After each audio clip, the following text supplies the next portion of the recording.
అందుకే గుత్తి దీపం పెడతారు. ఈశ్వర పెట్టవలసిన వేళకి పెట్టామో లేదో మా ఇంట్లో దీపం, అందుకని 365 ఒత్తులు కట్టి వెలిగిస్తాం. ఇది వెలిగించేటప్పుడు సమాన స్థాయి కలిగినవి 3 ప్రాంగణాలు.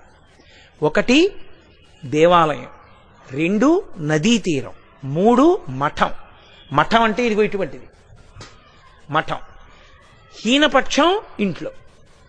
4 ఇంట్లో వెలిగిస్తే తిథి ఉండాలి, మఠాల్లో వెలిగిస్తే నిజానికి నక్షత్రం ఉండాలి. యథార్థంగా కార్తీక పౌర్ణమి అది. శివకేశవాలయముల యందు రెండింటిలోనూ ఏకకాలంలో జరిగే ఉత్సవం కార్తీక పౌర్ణమి ఒకటే. కాబట్టి అందుకు పెట్టాలి దీపం. కానీ కార్తీక పౌర్ణమి నాడు దీపం వెలిగిస్తే వెలిగించి వెళ్ళిపోకూడదు. కొవ్వొత్తితో అస్సలు వెలిగించకూడదు దీపాన్ని. ఎందుకంటే అది చచ్చిపోయిన జంతువు యొక్క కొవ్వుతో తయారు చేయబడుతుంది. వెంటనే ఆ దీపం అపవిత్రం అవుతుంది. కాబట్టి కొవ్వొత్తులతో వెలిగించకూడదు, అగ్గిపుల్లతో వెలిగించకూడదు. కార్తీక పౌర్ణమి నాడు సుగంధమైనటువంటి దాంతో అంటే అగరుపుల్ల వెలిగించుకుని అగరపుల్లతో దీపాన్ని వెలిగించుకోవాలి. వెలిగించి వదిలేయకూడదు. దాంట్లోకి వెంటనే అక్షతలు తీసుకుని చేత్తో పట్టుకుని దామోదరమావాహయామి అని కానీ త్రయంబకమావాహయామి అని కానీ 2 మాటలలో ఏదో ఒకటి చెప్పాలి.